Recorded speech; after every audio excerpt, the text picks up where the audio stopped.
back, did you do your homework from last time? If you didn't, stop right now, go do it. It's not that much. All you have to do is write down 2 things you want to do by the end of the year and keep doing it for the rest of your life. Huh?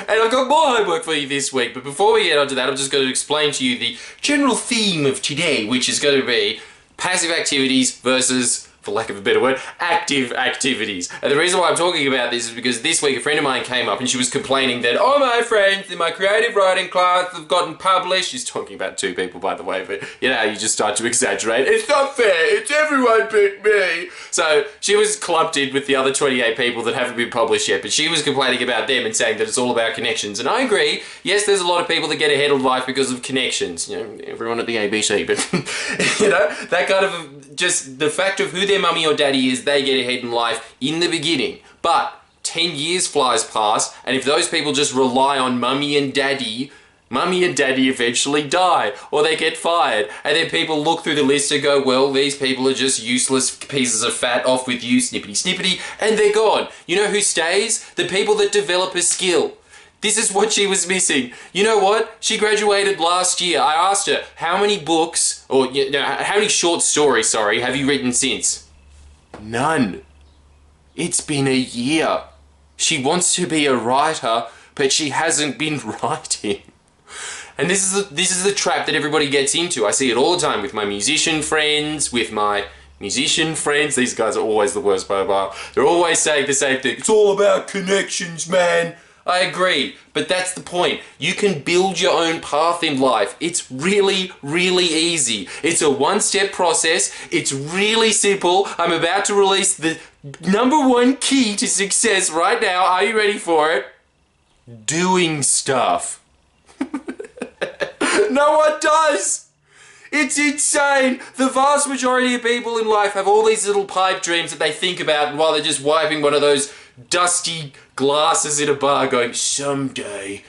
That's what most people do with their lives instead of actually going out and doing the task. And everybody says, oh, I'm too busy. Bullshit. You work 8 hours a day for 5 days a week. You've got 2 days where you do absolutely nothing. Yeah, but I'm tired. The only reason why you're tired is because instead you go, oh, I just need to relax, and then you watch TV. TV, this is example #1, passive activity. As soon as you turn it on, what are you doing? You're just sitting there and watching other people have fun, essentially. Except for on Family Feud, where everyone's sitting there going, yeah, you're not as good as the black guy that does the American one. But most people, they're having fun and you're sitting there going, yeah, that'd be great. Anyway, I've got to go to work tomorrow. You know the people in the union movement died so that you could have 8 hours free time to yourself unless you get paid, but Liberals have obviously taken back with the penalty rates. Ooh.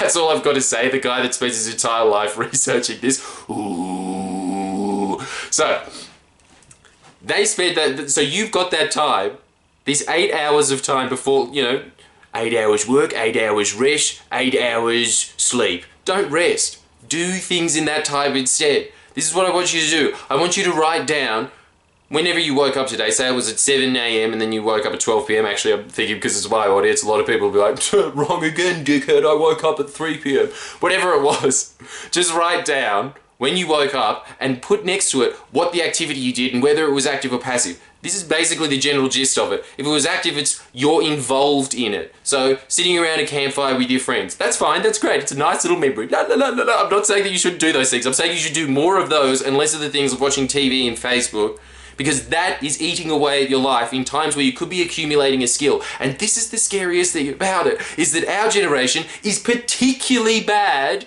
when it comes to passive activities. It's because TV, yeah, you could sit there and you'd be stupefied the entire time you're there. In fact, when you're watching television, your brain is working 20% less than when you're asleep.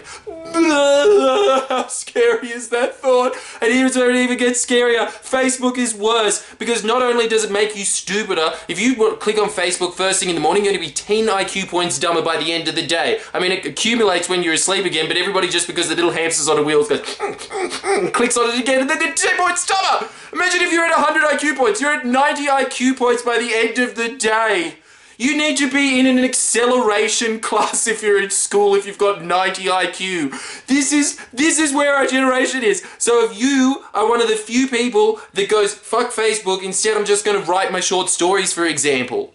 What happens over time is you get better at this skill. The more you practice something so simple, the better you get at it. There's this great law, it's called the law of 10,000 hours, which is that if you do something for 10,000 hours, you're going to be an expert at it. Guaranteed. Doesn't matter what it is. Brain surgery, shoveling, which, you know, I bet you there's a lot of people that are just working in councils at the moment going, I'm really good at digging holes. It's because you've been doing it for 10,000 hours. So this is what I'm saying. Do what you want to do for that period of time. You will start to get paid for it because there's very few people that do invest that amount of time into a skill. So this is what I said to her. I was saying all of this to her and she was going, yeah, but it's more fun to complain. Ugh. Yeah, it's more fun than just having this, what about me attitude. But you know what's even funner? Actually doing it. This is what I learned years ago when I started doing these videos. The fun part is actually writing, performing the videos. I don't edit anymore just because of time constraints, but I used to love the editing part. If you look back at my original edits, even shitter than what this is now. Just made it worse with my editing. So I'm really glad that I'm able to put that out, and thank you very much all the Patreon subscribers. I mean, it's great for you. Don't flatter yourself too much. Oh, I'm sorry. More. I love you. So yeah, that's what I'm saying.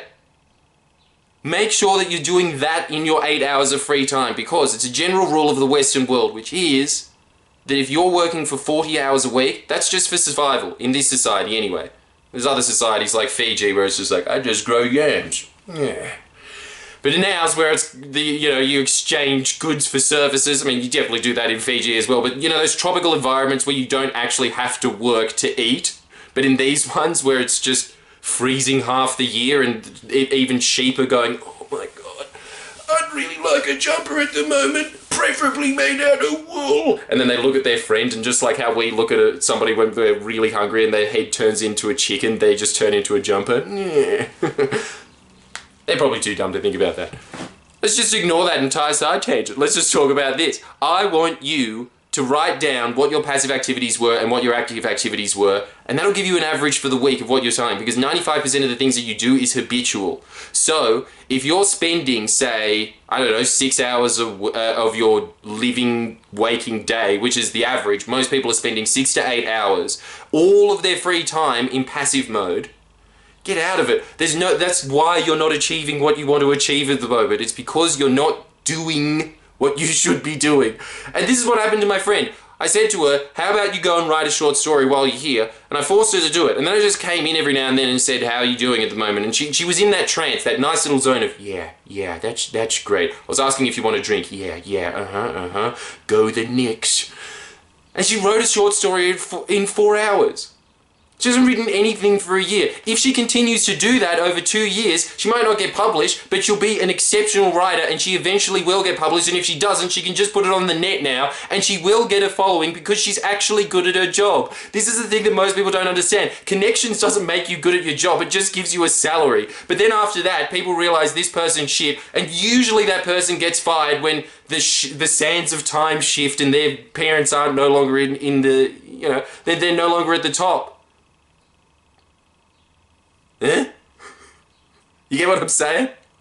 This is what's really important for you today. I want you to map out how much time you're actually moving towards your goals. And then, after that, when you write down what your passive and active time is, and then you figure out an average for the week of how much time you're spending in an active mode as opposed to a passive mode, then I want you to write down a bunch of reasons. Maybe let's just go with 10. We'll do 10 for everything from now on. 10 for everything. We'll use some nice computer game music, because I think that it puts you in a really good trance of just, that's how they suck you in, by the way. There's a lot of that. Same with pokies music. Even when you lose, it's like, winner, yay, put more money.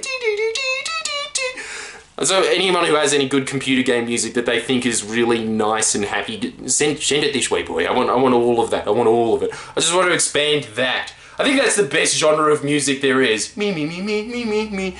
So I want you to write down 10 reasons why you will feel happy when you complete your task. Because that's just going to prep your brain into thinking, yeah, actually I want to do that instead of going on Facebook. That seems more fun at the moment. Because that's the only thing. You're only going onto Facebook and television because it's easier. But what you want to do is you want to get your brain excited It's a far better mode to be in. And then when you're excited, first of all, you feel great. You're actually doing what you should be doing. And at the end of it, you've actually accomplished something at the end of the day. So you have that feeling when you go to sleep. It's an amazing feeling. I've lost it in the past couple of months because, frankly, studying politics does drain you a lot, and I'm getting into that mode of just, well, you gotta relax, don't you? No, you don't. You have to get excited again. So write down, with a nice little happy music in the background, 10 reasons why you would be happy after you've completed the task. And then I'll see you next week.